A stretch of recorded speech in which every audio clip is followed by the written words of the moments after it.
സ്നേഹപൂർവ്വം ഷാമ സീരിയലിൻ്റെ ലേറ്റസ്റ്റ് എപ്പിസോഡിൻ്റെ റിവ്യൂയിലേക്ക് എല്ലാവർക്കും സ്വാഗതം.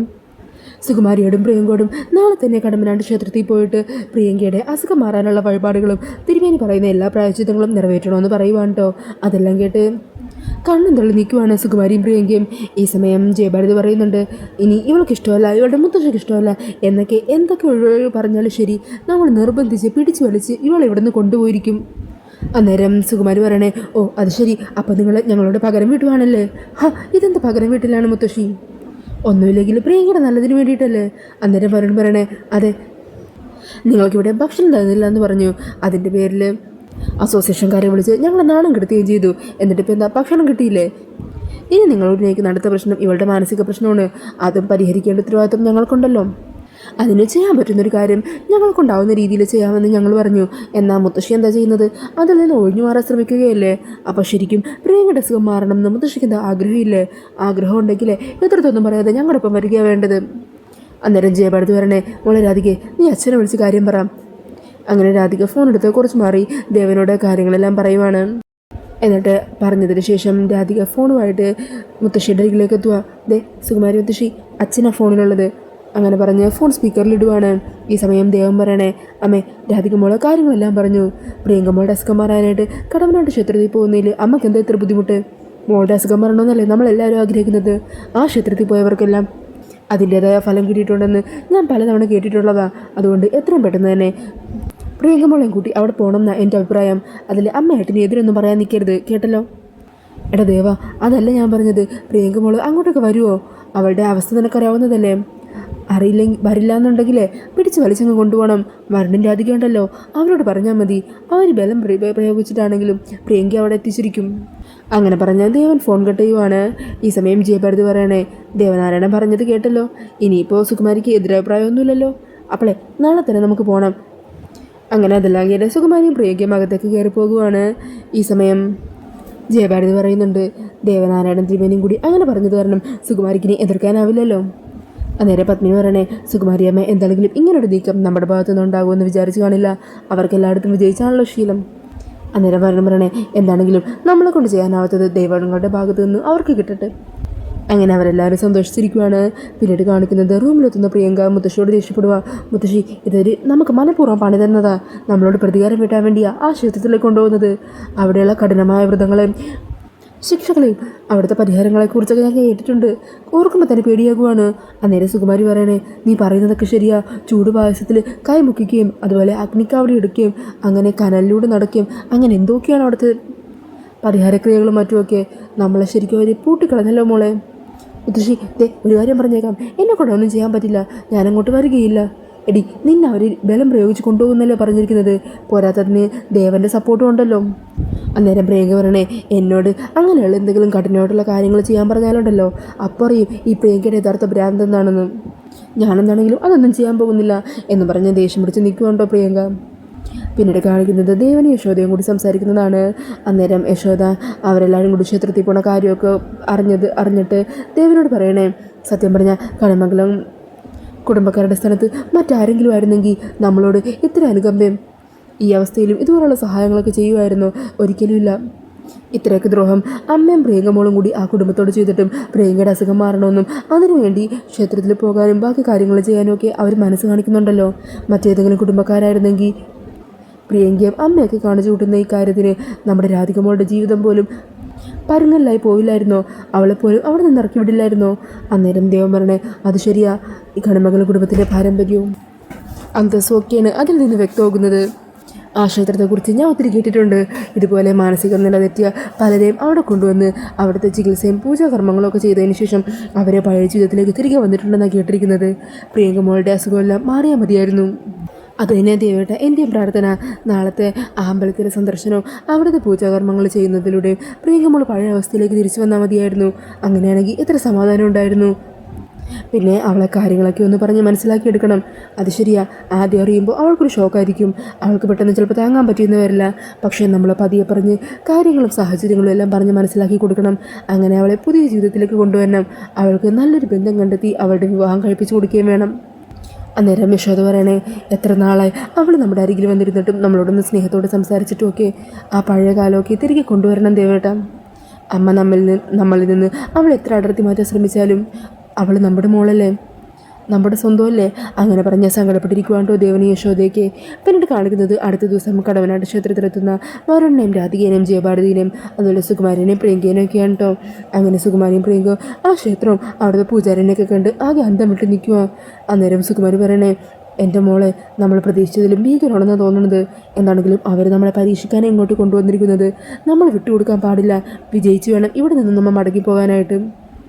ഈ സമയം പൂജാരി ജയഭാരതിയുടെ മരണിൻ്റെ അരികിലേക്കൊക്കെ വരുവാണ്ടോ. ആ കാര്യങ്ങളൊക്കെ ഇന്നലെ തന്നെ ഫോണിലൂടെ പറഞ്ഞിരുന്നല്ലോ. അല്ല, ആരാ അസുഖമുള്ള കുട്ടി? ദേ ഇതാണ് എന്നും പറഞ്ഞ് പ്രിയങ്കയെ കാണിച്ചു കൊടുക്കുവാണ്. അന്നേരം പൂജാരി പറയണേ, കുട്ടി ഇങ്ങോട്ട് നീങ്ങി നിൽക്കൂ. ഇങ്ങോട്ട് നീങ്ങി നിൽക്കാനല്ലേ പറഞ്ഞത്. എന്നിട്ട് പ്രിയങ്കയെ സൂക്ഷിച്ചൊന്ന് നോക്കുവാണ്. അതിനുശേഷം വെള്ളം തളിക്കുകയും പൂക്കളൊക്കെ എറിഞ്ഞെന്തോ പ്രാർത്ഥനയൊക്കെ നടത്തുകയൊക്കെ ചെയ്യുന്നുണ്ട്. എന്നിട്ട് പൂജാരി കണ്ണടിച്ച് പ്രാർത്ഥിച്ചതിന് ശേഷം പറയണേ, കുട്ടിയുടെ ശരീരത്തിൽ ഒരു ബാധ കയറിയിട്ടുണ്ട്. ആ ബാധയുടെ കാട്ടിക്കൂടല നിങ്ങൾ ഇത്രയും നാൾ കണ്ടതൊക്കെ. സാരമില്ല, നമുക്ക് ബാധയെ ഒഴിപ്പിക്കാം. അതിന് 2 രീതിയിലുള്ള പൂജകളാണ് ഉള്ളത്. ഒന്ന് അസുഖം ബാധിച്ച ആൾ ചെയ്യേണ്ട ചില പൂജകളും, പിന്നീട് അസുഖം ബാധിച്ച ആളുടെ അടുത്ത ബന്ധുക്കൾ ചെയ്യേണ്ട പൂജകളും. അങ്ങനെ പൂജാരി അതിനായിട്ടുള്ള ഒരുക്കങ്ങളൊക്കെ ചെയ്യുന്നുണ്ട്. ഈ സമയം വരുൺ രാധികയോട് ചോദിക്കണേ, അല്ല തൻ്റെ അനിയത്തിക്ക് കഠിനമായിട്ടുള്ള ശിക്ഷകളൊക്കെ കിട്ടും, അതൊക്കെ തനിക്ക് കണ്ടു നിൽക്കാൻ ബുദ്ധിമുട്ടുണ്ടോ? എനിക്ക് ഒരു ബുദ്ധിമുട്ടുമില്ല. അവളും അവളുടെ മുത്തശ്ശൻ ചേർന്ന് നമ്മളെ കുറേ ദ്രോഹിച്ചതല്ലേ, അതുകൊണ്ട് അതിൻ്റെ ശിക്ഷ അവൾക്ക് കിട്ടിക്കോട്ടെ. ഈ സമയം പൂജാരി പറയണേ, ആദ്യമായിട്ട് ചെയ്യേണ്ടത് അസുഖം ബാധിച്ച ആളുടെ ഒരു അടുത്ത ബന്ധുവാണ്. അത് ചെയ്യാനുള്ളത് മറ്റൊന്നുമല്ല, അഗ്നിക്കാവടി എടുക്കണം. അത്യാവശ്യം കനമുള്ളൊരു കാവടിയായിരിക്കും. അത് തോളിലെടുത്ത് വെച്ച് 3 തവണ ക്ഷേത്രത്തിന് ചുറ്റും വലം വെക്കണം. ആ ഭാരം താങ്ങാനാവാതെ, അത് പൂർത്തിയാക്കാനാവാതെ നിർത്തിക്കഴിഞ്ഞിട്ടുണ്ടെങ്കിലുണ്ടല്ലോ 21 പ്രാവശ്യം അമ്പലത്തിന് ചുറ്റും പ്രദക്ഷിണം ചെയ്യേണ്ടി വരും. അല്ല അതിരിക്കട്ടെ, ഇതാരാ ചെയ്യാൻ പോകുന്നത്? അന്നേരം സുകുമാരി വരണേ, അല്ല ഇതിലിപ്പോൾ എന്താ ഇത്ര സംശയം? ദേ നിൽക്കുന്നു പ്രിയങ്കയുടെ ഭർത്താവ് വരുൺ. പ്രിയങ്കയ്ക്ക് വേണ്ടി ഇത് ചെയ്യേണ്ടത് വരുണല്ലേ, അവൻ തന്നെ ചെയ്തോളും. അത് കേൾക്കുന്നതും ജയഭാരതി പറയണേ, അതെ തിരുമേനി, പ്രിയങ്കയുടെ ഭർത്താവാണെന്നൊക്കെ ഇവർ പറയുന്നുണ്ട് എന്നും പറഞ്ഞ് പ്രിയങ്കയുമായിട്ട് അടുത്ത രക്തബന്ധമുള്ള ഒരാൾ ചെയ്യുന്നതല്ലേ കൂടുതൽ നല്ലത്. അങ്ങനെ നോക്കുവാണെങ്കിൽ സുകുമാരി അമ്മ അല്ലാതെ മറ്റാർക്കും അത് ചെയ്യാനായിട്ടുള്ള യോഗ്യത ഇവിടെ നിൽക്കുന്ന കൂട്ടത്തിലില്ല. അന്നേരം പൂജാരിയും പറയുന്നുണ്ട്, അത് ശരിയാ, നിരന്തരമായിട്ടുള്ള പ്രാർത്ഥനയും ഭക്തിയും ഒക്കെ വേണ്ടൊരു കാര്യം ഇത്. അത് ചെറുപ്പക്കാർ ചെയ്യുന്നതിലും കുറച്ചും കൂടി നല്ലത് പ്രായമായവർ ചെയ്യുന്നത് തന്നെയാണ്. അതുകൊണ്ട് നിങ്ങൾ തന്നെ ചെയ്താൽ മതി. അന്നേരം സുകുമാരി പറയണേ, അയ്യോ തിരുമേനി, എനിക്ക് വല്ലാത്ത കാൽവേദനയും ശരീരവേദനയൊക്കെയാണ്. എനിക്കധികം നേരം അതൊന്നും എടുത്ത് നടക്കാൻ പറ്റില്ല. അന്നേരം രാധിക പറയണേ, ആര് പറഞ്ഞു? മുത്തശ്ശിക്ക് നടക്കാനേ ഒരു കുഴപ്പമില്ല. കണിമംഗലത്തെ അകത്തളത്ത് കൂടി മറ്റാരേക്കളും നന്നായിട്ട് നടക്കുകയല്ല, ഓടുന്നത് ഈ സുകുമാരി മുത്തശ്ശിയല്ലേ. മുത്തശ്ശിക്ക് ഇതൊക്കെ പുഷ്പം പോലെ ചെയ്യാവുന്നതേ ഉള്ളൂ. അന്നേരം സുകുമാരിയാണെങ്കിൽ ആകെ ദേഷ്യത്തിൽ രാധികയെ നോക്കുന്നുണ്ട്. ഈ സമയം പൂജാരി പറയണേ, അങ്ങനെയാണെങ്കിൽ എത്രയും പെട്ടെന്ന് തന്നെ ആ കാവടി എടുത്തുകൊണ്ട് പോവാ. എന്നിട്ട് ആ നല്ല വെയിറ്റുള്ള കാവടി ഉണ്ടല്ലോ, അത് സുകുമാരിയുടെ തോളിലേക്ക് വെച്ച് കൊടുക്കുവാണ്. അത് ദേഹത്ത് വെക്കുന്നതും അവിടെ കുഴഞ്ഞു വീഴാൻ പോകുവാണ് കേട്ടോ സുകുമാരി. അതിൻ്റെ ഭാരം ഒട്ടും തന്നെ സുകുമാരിക്ക് താങ്ങാൻ പറ്റുന്നില്ല. എങ്ങനെയൊക്കെയോ ആ പ്രദക്ഷിണം ചെയ്തുകൊണ്ടിരിക്കുവാണ്. ഓരോ അടി വെക്കുമ്പോഴും അവിടെ വീഴാൻ പോകുവാണ് കേട്ടോ സുകുമാരി. അന്നേരം രാധിക വരണമൊക്കെ പിടിച്ച് സഹായിക്കുന്നുണ്ട്. എനിക്ക് മതിയായേ, എനിക്ക് നടക്കാൻ വയ്യേ, ഞാനിപ്പോൾ ചത്തുപോകുകയെ എന്നൊക്കെ പറഞ്ഞ് സുകുമാരി അവിടെ കിടന്ന് കരയുവാണ്. അന്നേരം രാധിക പറഞ്ഞേ, അയ്യോ മുത്തശ്ശി, പകുതിക്ക് വെച്ച് നിർത്താൻ പാടില്ല. നിർത്തിയാലേ 21 തവണ പ്രദക്ഷിണം ചെയ്യേണ്ടി വരും. അത് വേണോ? ഒന്ന് പൊടിതി. അങ്ങനെ പറഞ്ഞ് സുകുമാരി ദേഷ്യത്തിൽ വീണ്ടും അതുമെടുത്ത് നടക്കുവാണ്.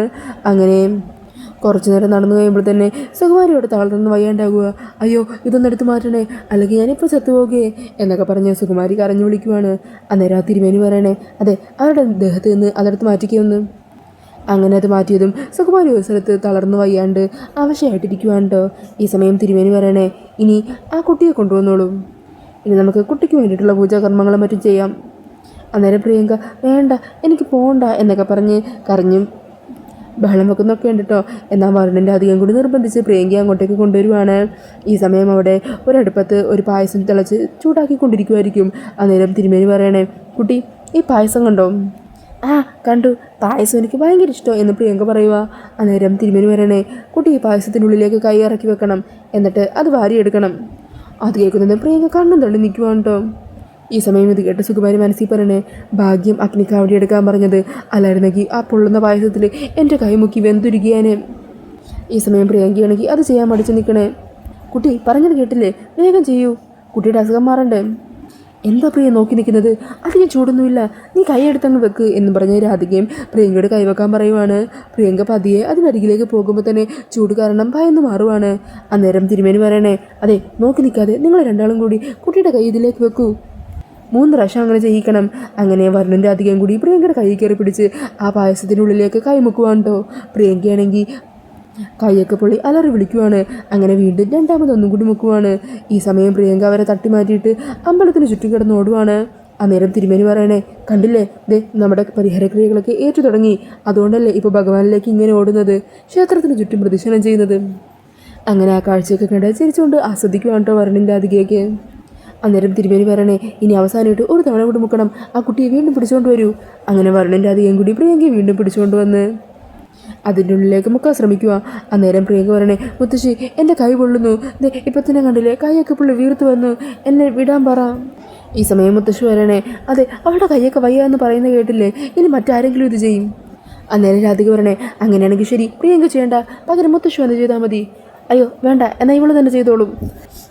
അങ്ങനെ വഴിക്ക് വാ മുത്തശ്ശി. അങ്ങനെ പറഞ്ഞ് പ്രിയങ്കേനെ വരുണിൻ്റെ അധികം കൂടി വീണ്ടും ബലമായിട്ട് കൊണ്ടുപോയി ആ പായസത്തിൻ്റെ ഉള്ളിലേക്ക് മുക്കുവാണ് കേട്ടോ. അങ്ങനെ കൈയൊക്കെ പൊള്ളി അലറി വിളിച്ച് കരയുന്ന ആ പ്രിയങ്കേനെ കാണിച്ചുകൊണ്ടാണ് എപ്പിസോഡ് തീരുന്നത്. അപ്പോൾ ഈ ഒരു റിവ്യൂ ഇഷ്ടമായിട്ടുണ്ടെങ്കിൽ മറക്കാതെ വീഡിയോ ഒന്ന് ലൈക്ക് ചെയ്യണേ. ഇതുപോലുള്ള കൂടുതൽ റിവ്യൂസിനായിട്ട് ഈ ചാനലൊന്ന് സബ്സ്ക്രൈബ് ചെയ്തും കൂടി സപ്പോർട്ട് ചെയ്യണേ. താങ്ക്